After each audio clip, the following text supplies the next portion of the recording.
You know what plantation they've never shown us, Abby? The most prominent ones, the ones that were most profitable, the breeding plantations.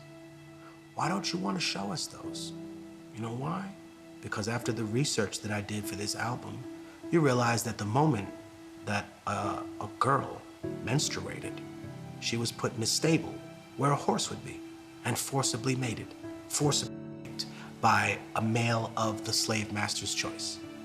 And when she had children, they weren't called children, they were called a litter of pups. The punishment raping or killing a person in medieval Spain is gelding. Gelding is when you take hot pincers and you take a man's balls and dick off root and stem. Killing a person, law of the Bible, right? Medieval Spain, super religious. You killed a man, he should be killed. Why were indigenous and black people categorized as subhuman? So under the law, you would not be punished for the things that you did to us. That's why. You used to be proud, right? You used to be proud, white America, of murder. You used to be proud of colonization. You used to, wow, that made us tough. And then you got ashamed of it. And that's what you're dealing with. That's what America's dealing with, a schizophrenic crisis. There's a British manual, right, that was taken out of the British Museum because within the manual, it talked about how it was a weapon of war that should be used against the indigenous population. You're ashamed of that now. You're ashamed, right? Who was Christopher Columbus? His image has been so whitewashed, but he was trafficking little girls on an island. Who does that sound like, huh? All you right-wing defenders of Christopher Columbus and his legacy, he was trafficking 9-year-old indigenous girls on an island. Who does that remind you of, you intellectual coward?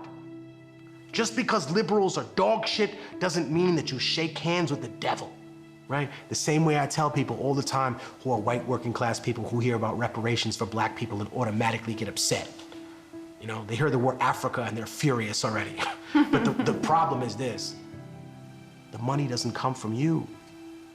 No, it comes from the financial institutions that banked and built their stock exchange on labor, on the payback that they got from slavery. Because reparations is not actually what African people are asking for in this country. African American people are asking for the other half of reparations. You see, America already paid reparations at the end of the Civil War to slave owners. They gave them money per black person that they let free, and they refused to honor the people that were actually victimized. So until you do that, you will always be cursed, America. And you can call me a communist, a socialist, but you know what? It doesn't matter what you call me.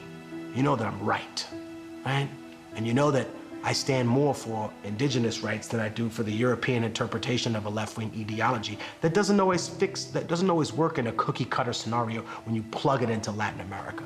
Because at the end of the day, that was still being pushed by two large governmental entities that wanted to challenge the United States' control of the region. We're tired of being pawns.